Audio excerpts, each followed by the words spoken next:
Welcome to the MOOCs course Mechanical Unit Operations. In last couple of modules we have seen flow path solid object, especially different flow regimes, Stokes and Newton's flow regimes. Then also we have seen flow through packed beds and then fluidized beds. And then for corresponding cases we have also developed a kind of working principles, equations which describe these kind of processes, how to calculate the drag coefficient if it is a kind of single particle, how to calculate the pressure drop if it is a kind of flow through packed bed, and how to calculate the minimum fluidization velocity, etc., or the bed expansion if it is a kind of flow through fluidized bed. Those kind of thing we have seen. We have also seen a settling of a kind of particle in centrifugal field, etc. So why we have seen? Because we realized that in many mechanical unit operations it is not only solid phases interacting, solid liquid phases also interacts in general. So the having information or the having the fluid particle kinematics is going to be very much useful in designing or controlling the operating conditions of a several type of mechanical unit operations where solid fluid phases are interacting. So now what we do from this module onwards or from this lecture onwards, we are going to apply the principles of fluid particle interactions, whatever we have seen for single particle, packed beds and then fluidized beds, etc. Those principles we are going to use for some kind of realistic mechanical unit operations. Okay. So let us start with a kind of a process, filtration, where we can use the principles of packed bed, whatever we have derived previously. Those principles we can apply here and then try to develop working principles for this filtration processes, etc. Right. So directly before going into the principles of filtration processes, it is better to go into some basics of the filtration processes. So that is what we are going to see. So the title of this lecture is the filtration. So what is filtration? Is simply in normal terminology, if you wanted to say, it is a kind of separation of particles from a slurry or from a solution containing solids by using a kind of filter medium, so that you can have a kind of clear or almost clear liquid as a kind of filtrate, and then solids may be retained on a kind of filtration medium or filter medium. Okay. So that is simply a kind of filtration process, but applying such simple principles in industries will bring in several complications in kind of design and then operating of such kind of equipment. So those things we are going to see anyway. So filtration is a process where separation of solids from a suspension by passing it through a porous filtering medium or septum on which solids are deposited, whereas the fluid passes through as a kind of a clear filtrate. Okay. And in general this fluid can be a gas or liquid. It is not necessary that it is always a kind of a slurry from which you are separating solids, but it is sometimes also the filtration process is used to separate a kind of particles from dust laden gases, etc. So fluid can also be a gas as well, not necessarily it should be liquid always in this kind of filtration processes. Then suspension, it is not necessary that suspension may be having 50%, 60% of solids in general. It may have a kind of few traces also. So whatever the slurry or the dust laden gases that you take for separation of particles from those fluids, that particles may be varying a few traces, a very small concentration like few traces. It can also have a kind of high loading as a kind of 40%, 50% solids in a kind of a given slurry, something like that. Either of extremes are possible. In general, in between of these extremes anything can be possible. So basically these filtration processes can be used for the system where the particles are very few percentages to particles having very high loading as well.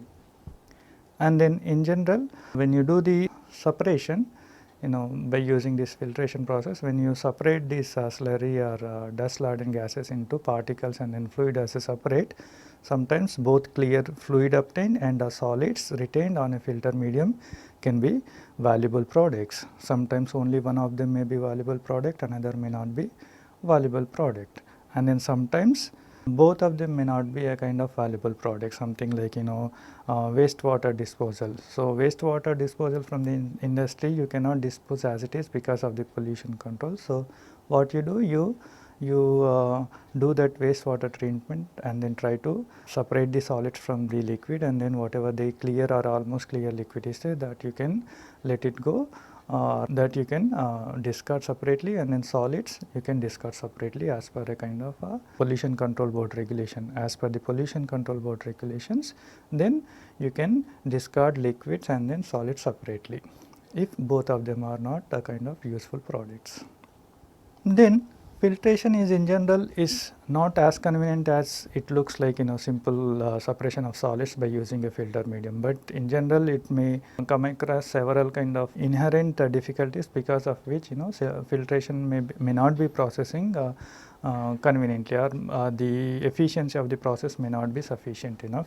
In such cases, in general, some kind of pre-treatment is carried out.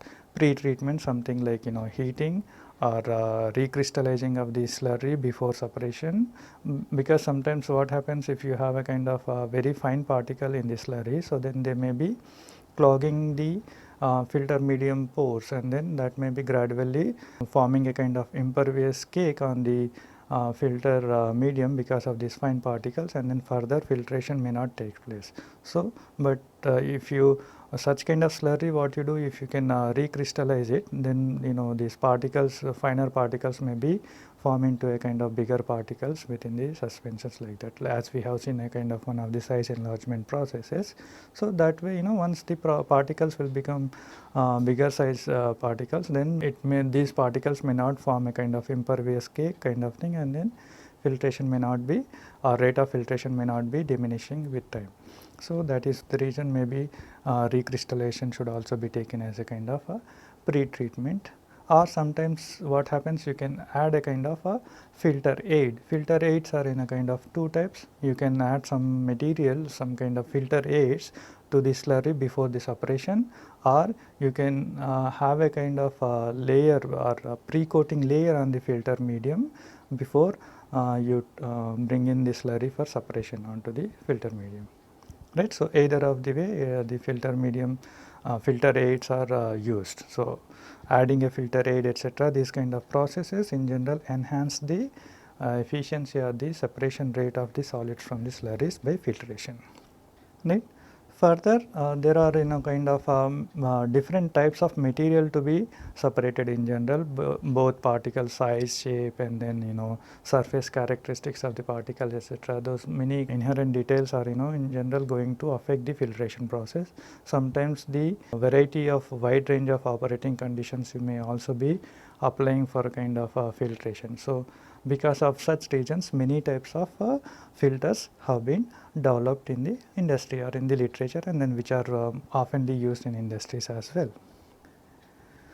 Then how the filtration takes place, though it is a kind of simple separation, seems like simple separation of a solid from a slurry by passing through that slurry through a filter medium. But how this separation takes place in generally? So that takes place because of the pressure difference across the filter medium that we use. Across the filter medium, there would be a kind of pressure difference would be developed, and because of that pressure difference, the separation takes place. Let us say if you have a kind of filter medium, onto which you have taken a slurry, you are not applying any kind of additional force, pressure force, or centrifugal force, or blowers, etc., nothing you are using. Then what happens, whatever the required delta P is there for separation to occur, that is because of the pressure, that is the column of slurry, that liquid column or slurry column, whatever it is giving that pressure may be acting as a kind of a pressure, required pressure for the separation to occur. Okay, though in such cases the filtration or the rate of filtrate may not be sufficiently large enough. So basically, whether you apply the external force or not, the filtration is taking place because of the pressure difference that is developed across the filter medium, right. So because of that reasons, the filters are in general classified as a kind of the filters which operate with atmospheric pressure on the upstream side of the filter medium, and the filters which operate with an atmospheric pressure on the upstream, but with a kind of vacuum at the downstream side of the filter medium. Okay. These two ways one can classify these filters based on the pressure difference that has been developed across the filter medium. Sometimes having atmospheric pressure in the upstream side of the filter medium may not be sufficient to have a kind of required filtrate rate. So, in such case, in general, what you need to do, you need to increase the pressure above the atmospheric pressures. So, how you can do that? You can do simply by the force of gravity acting on a column of liquid, or by using some pumps, or by blowers, or by centrifugal forces. Now, we see the gravity filters. In general, we might have seen kind of separation or the cleaning of water through allowing it to passing through a kind of bed of sand in general. So, by you take a bed of sand and then you allow the liquid that or the water that you wanted to be clean it. So, what you do that that whatever the bed of sand through which you allow the water, right, and then water to pass through the bed of this sand, so that whatever the coarse particles etc. are there in the liquid or water, that would be retained by the bed of sand, and then clear water can be taken at the bed. That is a kind of simplest case one can see as a kind of gravity filters. So, in the gravity filters, filter medium can be no finer than a coarse screen or a bed of coarse particles and something like sand. So, because of these reasons, their application in the industry is in generally restricted. Why? Because this the filter medium is a kind of just a kind of coarse screen or a kind of bed of coarse particles like sand, where you can retain only the coarse particles are there in the kind of a solution whatever are there, right. So, that is because their application is limited because of these reasons. So, industrial applications are also restricted in general to draining of liquor from very coarse crystals, or clarification of potable water, or treatment of wastewater etc. Now, coming to the industrial filters in general, they operate either in a continuous mode or in a kind of batch mode, right. So, but whether it is continuous mode or batch mode, the force that is applied for filtration to occur is going to play a kind of vital role on the performance or degree of the separation. Okay. So, that is the reason, based on the force that is applied for this filtration to occur, these industrial filters are in general classified as three types. One is the kind of pressure filters, another is the kind of vacuum filters, and third one is in the kind of centrifugal filters or centrifugal separators. Now, we see what happens in batch or discontinuous filters. In general, when a filtration process is going through, or the cycle is, or the filtration cycle is in under operational conditions, the solids form as a kind of layer on the filter medium, right. And then if you do not remove them, then the in general filtrate the flow rate of filtrate will gradually diminish. Or sometimes it is also possible, if the particles are slimy or very fine particles, then they may be forming a kind of impervious cake. So, because of which the further filtration may not take place.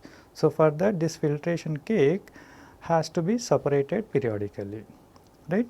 So, if you stop the filtration cycle, so that you can separate this filter cake whatever formed on the filter medium, then such kind of processes are known as the batch or discontinuous filtration process, in which during operating cycle flow of fluid through the device is continuous. However, it is periodically interrupted so that to permit discharging of accumulated solids. But in the continuous filtration process, what happens? Not only this flow of filtrate is continuous, but the whatever the cake form is there, discharging of that cake is also continuous during the operation of the cycle. So, you will not stop the process intermediately just for the cleaning the in order to discharge the solid cake whatever is formed. So, in the continuous filtration, discharge of both solids and then fluid is in general uninterrupted as long as equipment is in operational condition.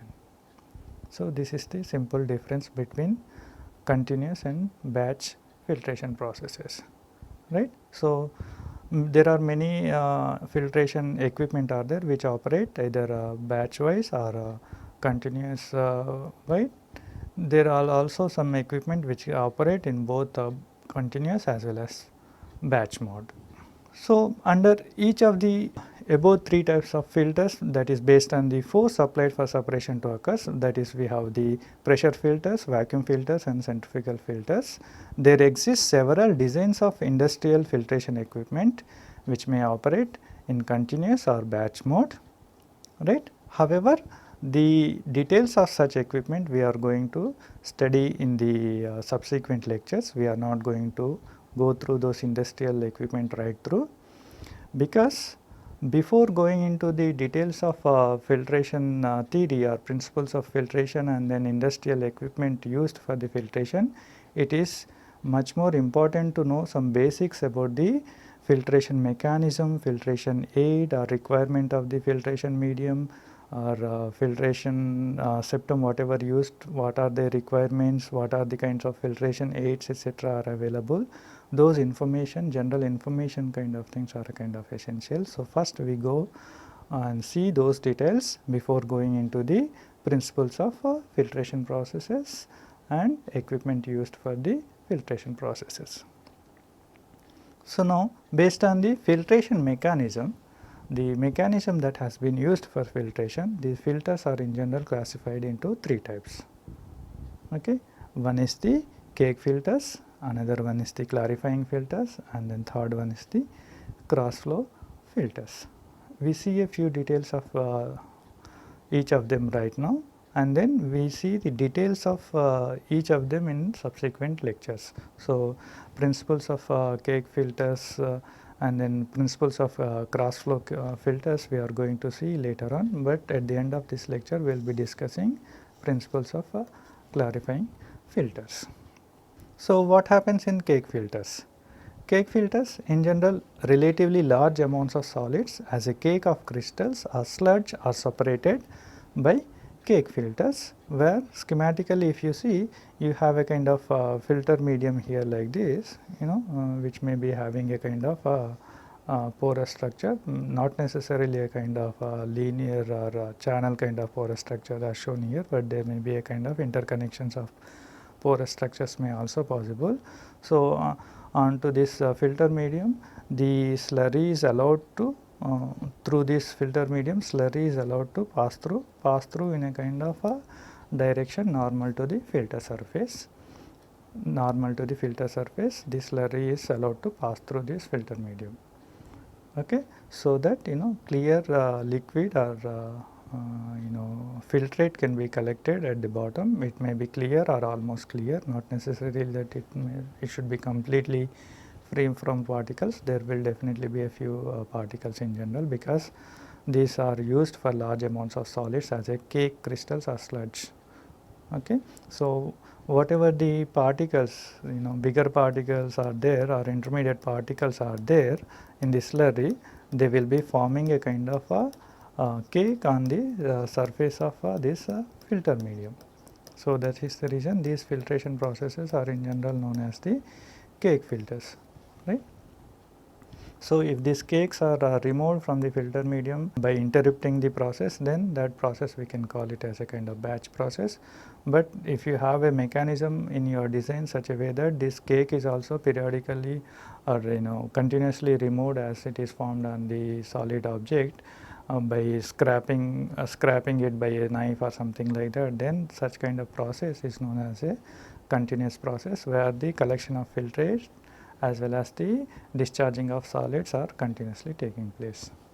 However, we are going to see those details later on in equipment part anyway. Right here, they include provisions for washing cake and removing of liquid from solids before discharge.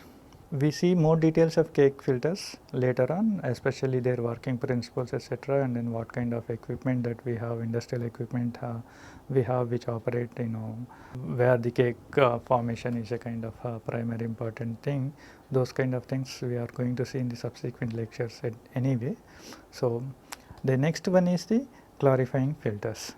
Clarifying filters in general, they remove small amounts of solids to produce a clean gas or sparkling clear liquids such as beverages. So, if the cake filtration is separating large amount of coarse particles, clarifying filters are separating the small amount of particles which are there in a kind of gases as dust laden gases, or a kind of some beverages liquid where we have a small amount of particles. So, then those small amount of particles can be removed by these clarifying filters. Okay. So, particles are in general trapped inside filter medium or on its external surface. Okay. So, basically this filter medium here, it is not like a simple filter cloth that used for the kind of cake filtration, etc. Filter medium that are used for a kind of clarifying filters in general, a kind of pack or a kind of pad which is filled with a kind of cotton or cellulose pulp or glass fibers, etc. They are a kind of bed, as a kind of deep bed in general. So, whatever the suspension which is having small amount of solids, or gas which is carrying a few amount of solids which are allowed to interact with this bed or the pack of this cotton or cellulose pulp or glass fibers, such a way that these particles are trapped when they interact, when they strike on the surface of this filter medium. They will be sticking to the surface, or they may be partially blocking the porous structure of this pack whatever we have, right, and then leaving behind almost a clean liquid or a kind of gas if you are using this for dust laden gases, right. So, this is the in general principle here. So, what we see here, in general we can see that the pore structure of this bed or filter medium, which is now is a kind of bed, it is a kind of pack of cellulose pulp or glass fiber or cotton, etc. So, the porous structure, the pores are maybe in general much larger than the particle size. Whereas in the screens what happens, these the apertures should be of a size smaller than the particle size, so that the particles are retained on the screen. But here it is not like that. It is like the porous structure, the pores may be much larger than the particle size, and then this particles when come and then strike on the surface, the particles will be trapped on the surface and then later on they will be removed. So, that is the process, that is the principle of clarifying filter anyway. So, pores of filter medium are much larger in diameter than particles to be removed, unlike the screens in general. So, this is the basic thing about what is happening in clarifying filters. So, here impingement, a kind of a process which is causing a kind of separation. It is not the porous structure that is causing this separation to occur. The porous structure is there just which will allow the clean liquid or clean gas to pass through, but the particles which are striking onto the surface of these beds, they will definitely be sticking to the surface, because these particles anyway, the small amount, we use these clarifying filters for the cases where the liquids, the gases containing only small amount of solids. So, the small amount of solids will be striking onto the surface of the filter medium and sticking onto the surface of the filter medium, or they may be partially blocking the pores, okay, but they will not be able to pass through the deep bed of this filter medium, which is in general a kind of pack of cotton or cellulose pulp or glass fibers, right. So, what is the difference between the cake filter and clarifying filter? Cake filters are in general used to separate large amount of coarse particles, whereas the clarifying filters are in general used to separate small amount of fine particles, smaller particles, okay. Then on the other hand, cross flow filters, we have a kind of in cake filters, the flow the slurry is allowed to pass through the filter surface in the normal direction. If this is the filter surface in the normal direction, the slurry is allowed to pass through, so that the clear liquid is coming through the bottom and then solids are being retained. But in the case of cross flow filters, the slurry, the liquid that is containing the solids, that is coming at high speed, and across the filter surface like this. Across the filter surface like this. So then whatever the particles are there, they deposited on the surface, and then clear liquid is coming out from the bottom, as in general in a kind of membrane process, indeed in a kind of membrane processes only. So when these particles are forming on the depositing on the surface, they also kind of have a kind of tendency to form a kind of cake, something like that. But the relatively high velocity fluid, whatever it is coming, that will be carrying these particles to move forward in the flow direction, so that the surface is not accumulated by the particles, though there will be a kind of layer of particles forming a kind of concentration polarization kind of thing will form. So, but they will not allow to form a kind of cake. There will be a layer of particles deposited, but they will not be the high speed liquid that is coming at high speed, that will not allow to form or accumulate these solids to form a kind of a cake. They will only be a kind of few layers, which is also known as a kind of concentration polarization. That is what happens in cross flow filters. So, feed suspension flows under pressure at a fairly high velocity across the filter medium in cross flow filters, and thin layer of solids may form on the surface of medium, but high liquid velocity do not allow it to build up as a cake, right, like this. So, let us say we have a kind of a membrane surface, or the filter medium now here in our terminology. So, which is nothing but a kind of membrane which may have a kind of a continuous pores without any interlocking. There may be interconnecting pores, something like this, okay, as shown here.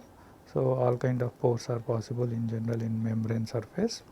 So, what happens here, onto the surface, membrane surface, we allow a kind of suspension which is having particles to flow across the filter medium surface at relatively high velocities, so that particles would be in general deposited on these surfaces, on the surface of the membrane, and then a clear filtrate in general will be collected at the bottom.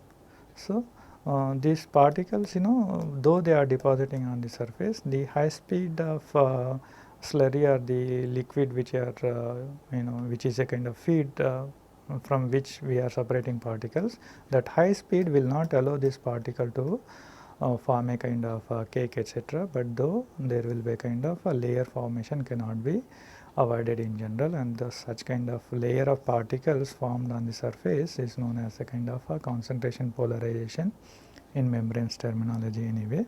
So, the difference between the previous two methods and this method of filtration is, here we get clear, almost clear filtrate with almost free from solids as a one phase, but other phase you will not get a kind of a separate phase as a kind of solids. You will get a kind of a concentrated suspension, okay. So, which is known as the retentate.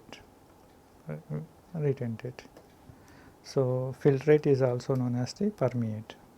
Permeate is a kind of almost clear or almost clear liquid without any kind of solids, right. So, once you get this permeate out continuously, the solution that is retained on the membrane surface is in general a kind of a concentrated suspension. So, rather getting two separate phases as a kind of complete separation, here you get only one phase, almost pure phase, like a liquid phase as a kind of almost or almost clear permeate, whereas this remaining one is a kind of concentrated suspension. Let us say if you have a suspension, feed suspension, something like a 100 ppm solution, then permeate you may get something like having 1 ppm or less than 1 ppm solution.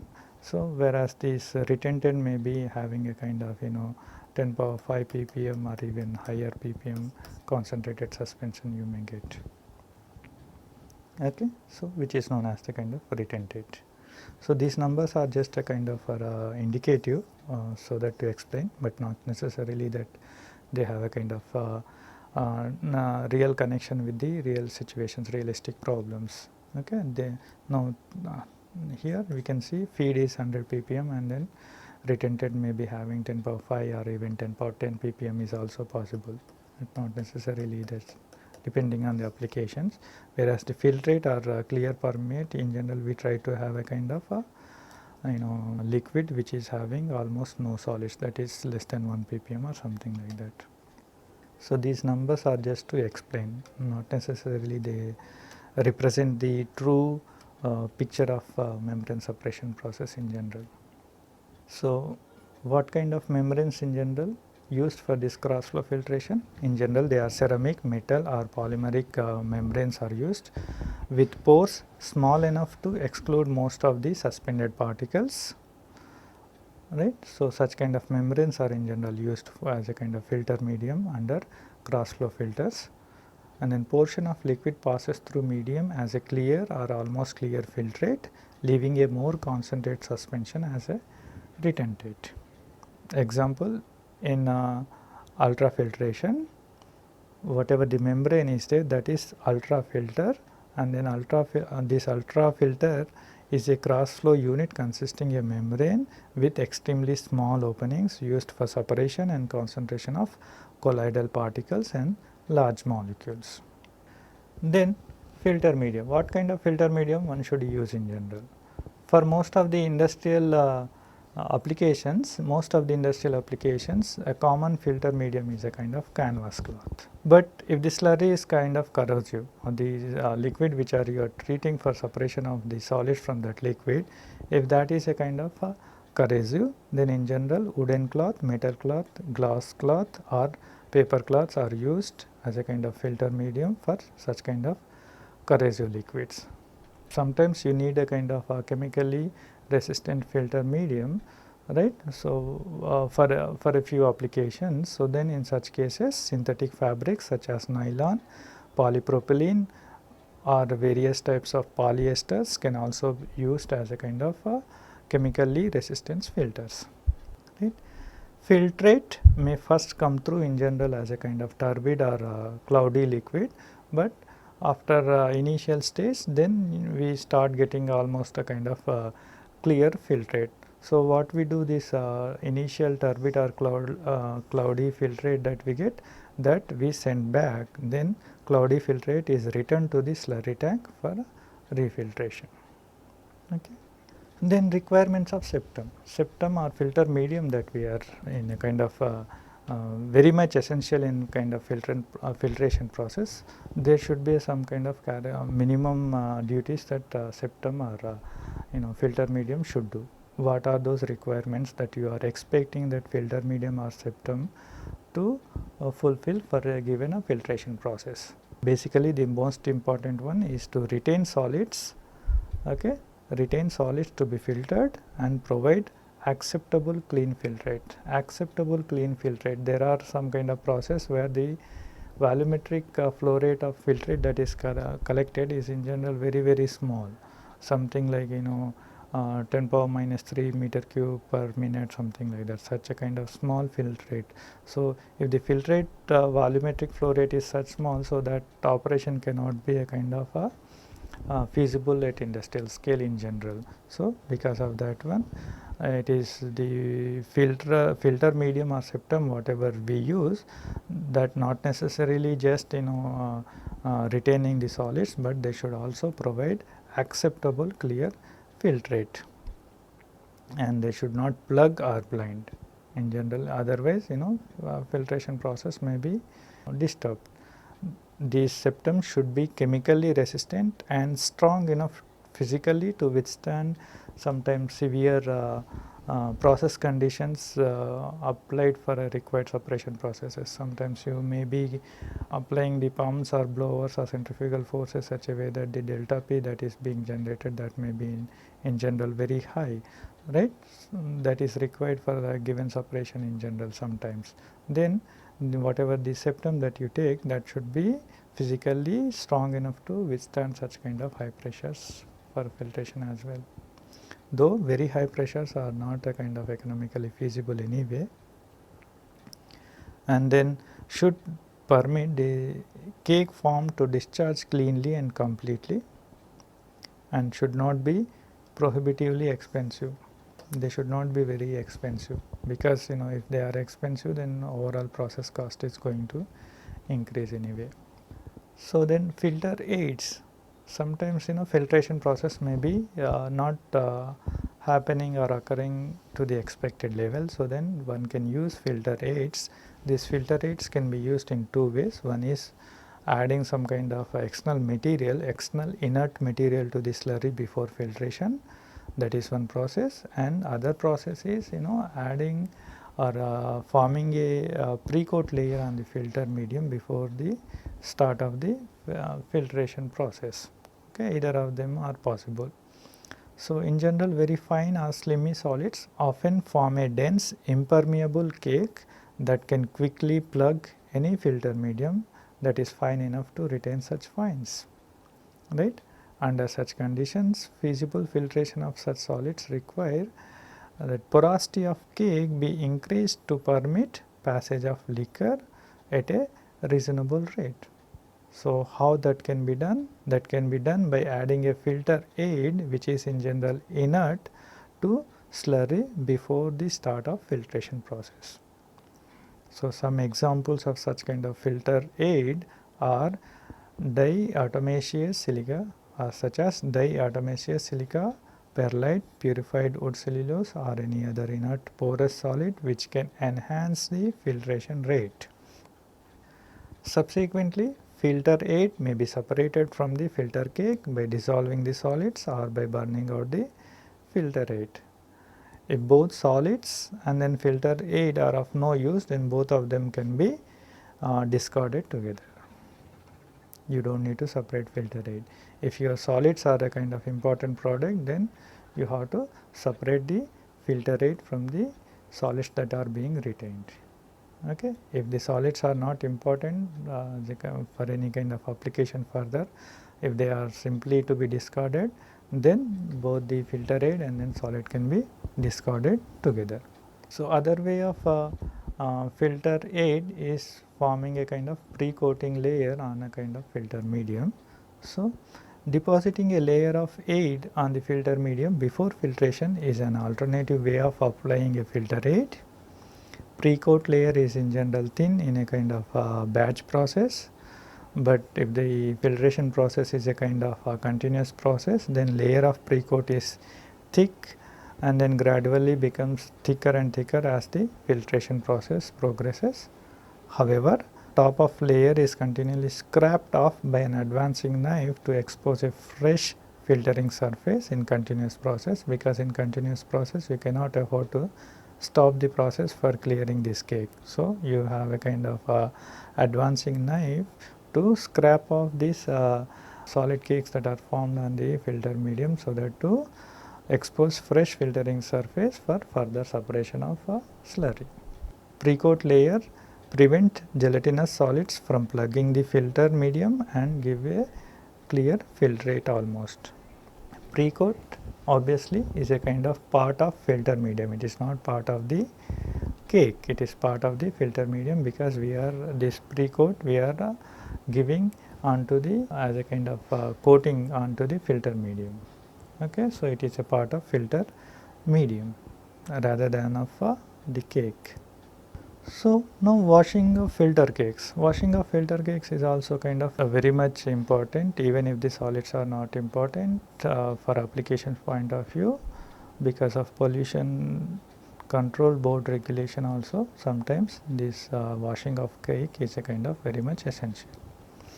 What happens after filtration processes? The filter cake is like a packed bed with void spaces filled with solutions. Whatever the cake that we have in general, like let us say after the filtration, whatever the cake that is formed, it is having this kind of packed bed structure in general, right. So it may be, this cake may be having a finite size LC in general. So here this these are the particles, but this is in a wet form. So, whatever the porous structure is there, that is being occupied by the solution. So, you need to wash this cake because of either importance of the solids or because of the any other reasons like pollution control reasons, or any other specific reason specific to given application. So, if cakes are not washed after filtration, what happens? The solute may be retained as impurities on the solid product after drying. So, sometimes washing is needed to recover valuable solutes so that they can be used or reused as well. So, often cakes are washed with water. In general, some cakes are also washed with solvent to remove solutes. If solid is a waste product, then also cakes are often washed prior to discharging due to pollution control regulations. Further, the rate of volume of wash liquid, that is volumetric flow rate of wash liquid that is used, along with the volume of the wash liquid, are a kind of two important design parameters as well as the important parameter for controlling the operation of a filter. So, how much liquid should be used for a given washing of a cake, and then what volumetric flow rate this liquid should be used are going to be two important parameters for washing of filter cakes. So, let us see principles of washing cake filters. In general, as I already mentioned, this wet cake is having mostly solids, but the void spaces are in general occupied by a kind of solution, right. So, volume of wash liquid that is required to take off the solutes or completely nearly remove the solute, that is going to be much more higher than the volume of solution retained in that cake after filtration. Okay, that is volume of wash liquid required for nearly complete solute removal is in general much more higher than the volume of solution retained in the cake after filtration. Let us say if LC is cake thickness and then epsilon is the average porosity of the cake which you want to wash, and then A is the cross sectional area of the cake, then epsilon A LC is the volume of solution left in the cake. So, whatever the volume of wash liquid is there, that is going to be much more higher than this value epsilon A LC. Right.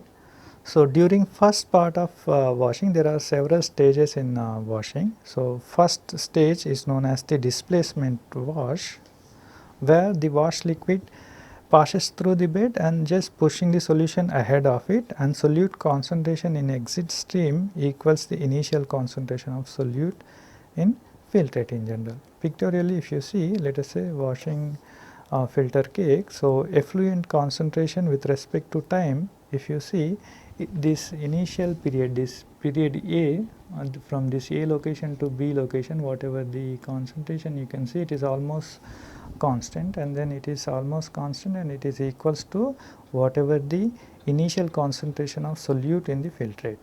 So, initial this level is known as the displacement wash. Displacement wash, in this region what happens, whatever the liquid is there, wash liquid that you use, that will simply push the solution that is retained in the porous structure of the cake, and then that solution moves out. So, then when solution moves out, that effluent, in the effluent the concentration of the solids is almost initial concentration of solute in the filtrate.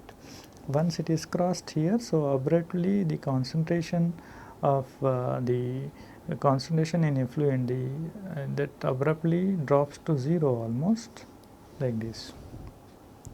Okay.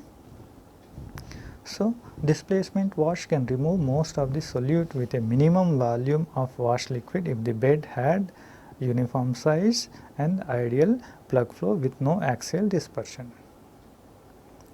Then effluent concentration remained constant until all the solution was displaced by the wash liquid and then drop abruptly almost to 0, as I have shown in the picture.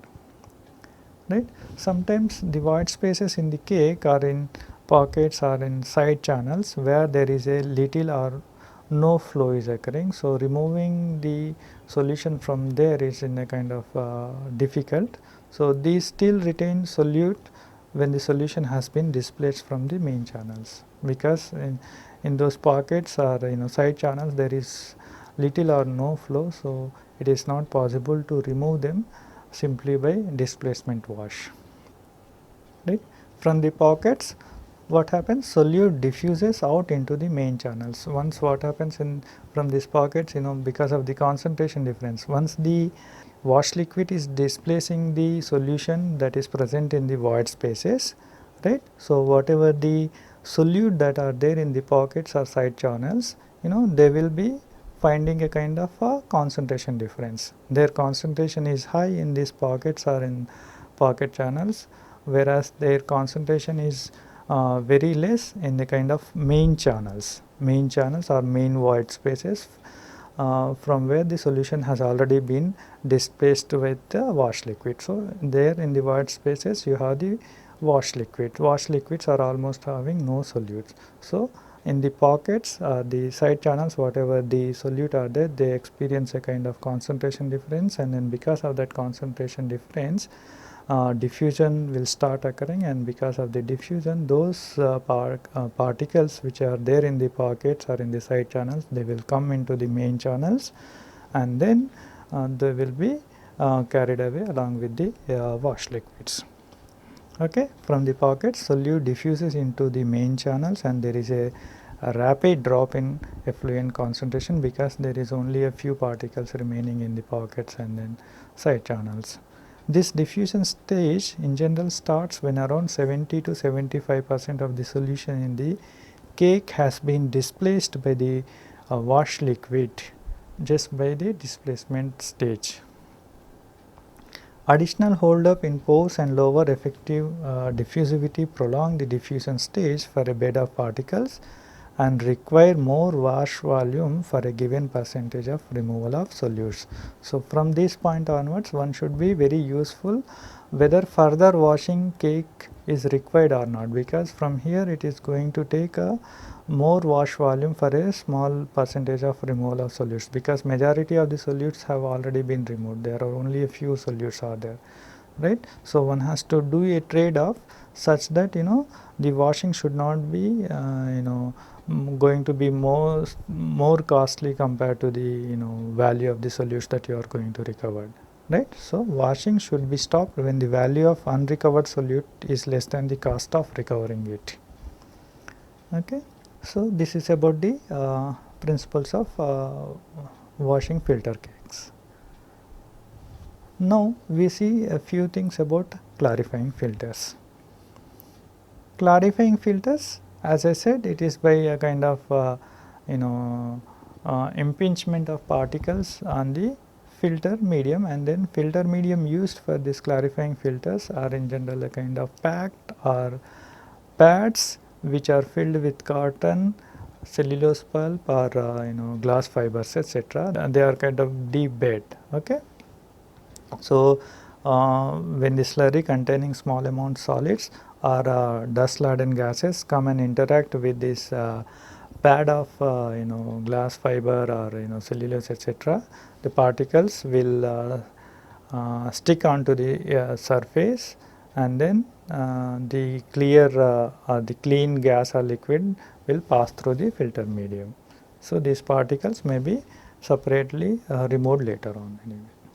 So, in the clarifying filters, these remove small amounts of solids or liquid droplets from either liquids or gases. Okay. So, usually they are used when the concentration or only a few traces of solids are present, or small amount of solids are present in the liquid or gases, then only in general we use these clarifying filters. Separation occurs as particles are trapped inside the filter medium or on its surface, and in general they differ from screening such a way that pores in filter medium are larger in general, as I already discussed in one of the previous slides. This filter medium is a kind of bed of cotton or glass fiber, etc. So, the porous structure of this bed is in general larger than the particles, right. but however the separation is taking place when the particles are coming and hitting the surface by impingement, they stick to the surface and then liquid can be passing through clearly. Whereas in screens, the aperture opening has to be smaller than the particle size so that the particles can be retained on the screen. So, that is the difference between these in general screens and then clarifying filters. This whatever the clarifying filters, the pores are there, sometimes they may be much larger than the particles to be removed. However, despite of that one, separation takes place, almost complete separation takes place because of the deep bed of this pack of this filter medium that we use. In these filters, particles are caught by surface forces and immobilized on the surfaces or within the flow channels, and they reduce effective diameter of channels, but usually do not block them completely. So, there are some principles of clarifications that we can see here. Direct sieving is the one. In this, solids are being removed, would completely plug pores of filter medium, and rate of plugging is constant with time, but in general such kind of completely plugging the porous structure of the filter medium is not experienced, which is a very rarely encountered in general. So, the standard blocking where the commonly particles partially block the pores, giving a gradual reduction in the pore size. And then in cleaning of gases, mostly the separation is done by impingement of particles against a solid surface placed in the flowing stream as shown in a figure here. So, we are discussing principles of impingement here, pictorially we can see here. So, now let us say this is a kind of a surface, filter medium, okay. This is a kind of filter medium which is a kind of pack of cotton or glass fiber or cellulose pulp, etc. Okay. So, now here a fluid carrying particles coming with a velocity u naught, right. So, then the fluid will have a kind of streamlines like the solid lines shown here like this, right, like this, okay. The solid lines whatever are shown are a kind of in general streamlines that you find in general like this when we have like this when a fluid is flowing across a object like this. Now, object I have taken as a kind of a circular one here for easy understanding, right. But this what is to be observed is that the velocity u naught velocity is there, that is for the particles, and then this liquid whatever is there, or the dust laden gases whatever are there. So, then because of inertia of the particles, they deviate from the streamlines, right. This particles, path line of particles in general deviate from the streamlines as shown as a kind of dotted lines here, right, because the inertia is higher compared to the kind of fluid for a gas or liquid, right. So, then because of this inertial their higher inertia, these particles strike onto the surface of this filter medium and being separated. So, initially whatever the particles that are whatever the things like this between this AB line are there. So, whatever the particles are there, they will be striking onto the surface and then may be separated, and they do not need to be re-entered, okay. Whereas the gases or the particle laden gases which are moving away from these A and B locations, they may not be able to separate it because they are not having a kind of interaction with a kind of a filter medium here. So, particles because of their inertia are expected to cross the streamlines of fluid and strike and adhere to solid, from where they can subsequently be removed. Particles initially moving along streamlines between A and B strike solid filter medium and can be removed if they adhere to wall and are not re-entrained again because they are already separated. Particles initially following streamlines outside lines A and B do not strike the solid and cannot be removed. So, the efficiency is a kind of factor. So, the target efficiency is defined as the fraction of particles in the gas stream directly approaching the separator element that strike the solid and being striking onto the surface of this filter medium. So, only those fraction of solids which are striking onto the filter medium, that fraction of solid material is known as the kind of target efficiency, right, because the particles which are not striking onto the filter medium, they are not being separated. Okay. So, that is the basic way or the best possible way to define the target efficiency for this kind of filter medium. So, what is the target efficiency? It is the fraction of particles in the gas stream directly approaching the separator element that strike the solid and being adhered to the solid surface or filter medium, which can be separated subsequently or removed subsequently. But overall collection efficiency is different from the target efficiency, and this overall collection efficiency depends on different things. One is the target efficiency, the other one is the solid fraction of the filter and the depth of the filter bed that has been used. Okay. So, even when target efficiency is not very high, nearly complete removal of particles can be accomplished by using deep bed of fibers to give repeated chances of particle interception. What we have this filter medium as a kind of, as I mentioned, they are pack or a kind of pad with cotton or glass fibers or cellulose pulp, etc. If this pad, if you can have a kind of deeper one, right, deep bed of pad if you have, then it is possible that repeated interception of these particles with the filter medium will take place, and then separation efficiency will increase, right.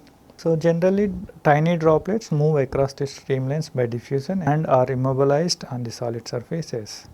And since diffusion is more and more effective as particles become smaller, target efficiency is also correspondingly increases. So, this is about some basic principles of the clarifying filters. In the next lecture, we will be discussing the working principles of cake filters. The reference for this lecture is McCabe-Smith and Harriet, that is the textbook Unit Operations of Chemical Engineering by McCabe-Smith and Harriet. That is the reference book that I have used for preparation of this entire lecture. However, some details can also be found in about the filtration in these other reference books, like Unit Operations of Particulate Solids, Theory and Practice by Ortega Rivas. Then Carlson and Richardson's Chemical Engineering, second volume by Richardson and Harker. Then Transport Processes and Unit Operations by John Copleys, and then Unit Operations by Brown et al. And finally Introduction to Chemical Engineering by Badger and Banchero. Thank you.